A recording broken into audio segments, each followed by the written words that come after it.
Good day, sir. I'm Junel Magante, Section S3C. The importance of personal safety on board. The intrinsic dangers of marine surroundings and the complexity of ship operation make personal safety on board extremely important. By preventing mishaps and injuries, personal safety helps shield passengers and staff members from damage.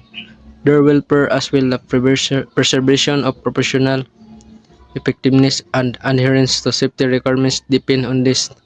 An accident-free workplace, improve emergency readiness, and reduce chance of expensive disruption or legal penalties are all facilitated by effective personal safety measures.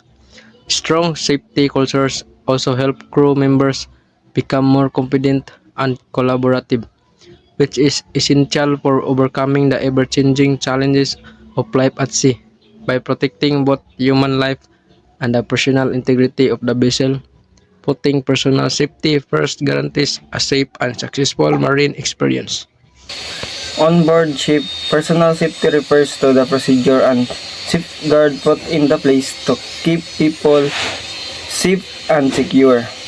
It entails being curious of possible risks. Following safety procedures are taking preventive measures to avoid mischief.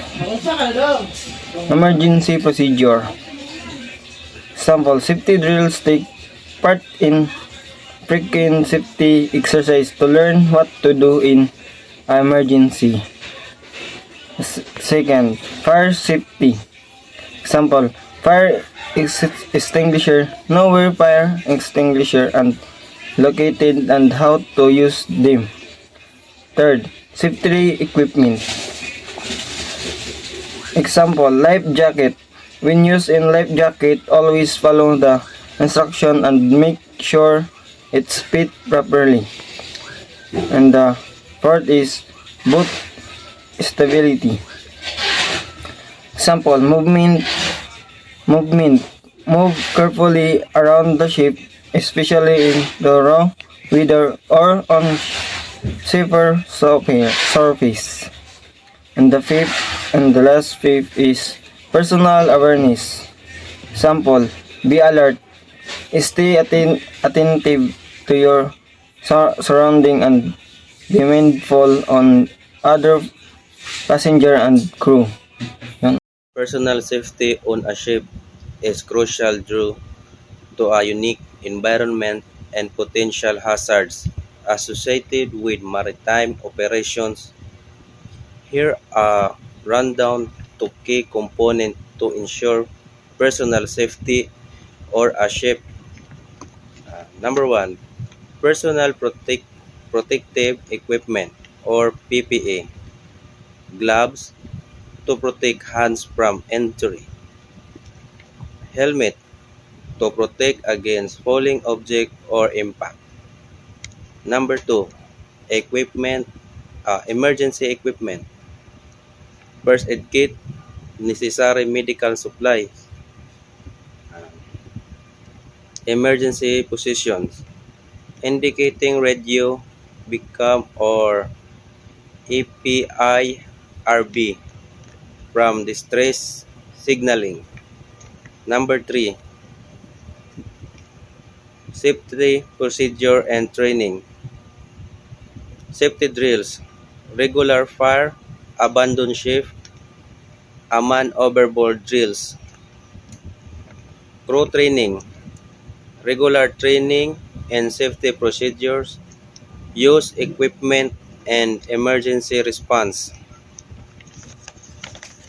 Number four, shipboard safety systems. Fire detection systems, smoke, smoke detectors, heat detectors, and fire alarm.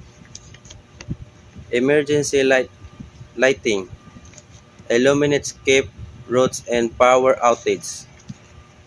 Number 5, personal responsibility, situational awareness, being aware of your surroundings and potential hazards. following instructions, adhering to safety guidelines, and instruction from senior crew members.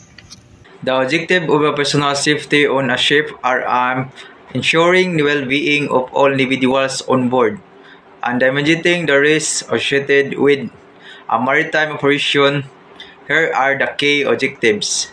1. Prevent accidents and injuries. Objective: to minimize the risk of the accidents and injuries through the protective safety measure and proper use of the equipment. Ensure effective emergency preparedness. An objective: prepare the crew and passengers to respond effectively in emergencies, such as a fire abandoned ship scenarios or a medical emergencies. 3. Maintain the compliance with the regulation. Objective: to adhere to a maritime safety regulation and standards set by national and international authorities to ensure the proper use and maintenance of safety equipment. Objective: to ensure the guarantee that all the safety equipment is good and working or other and used correctly.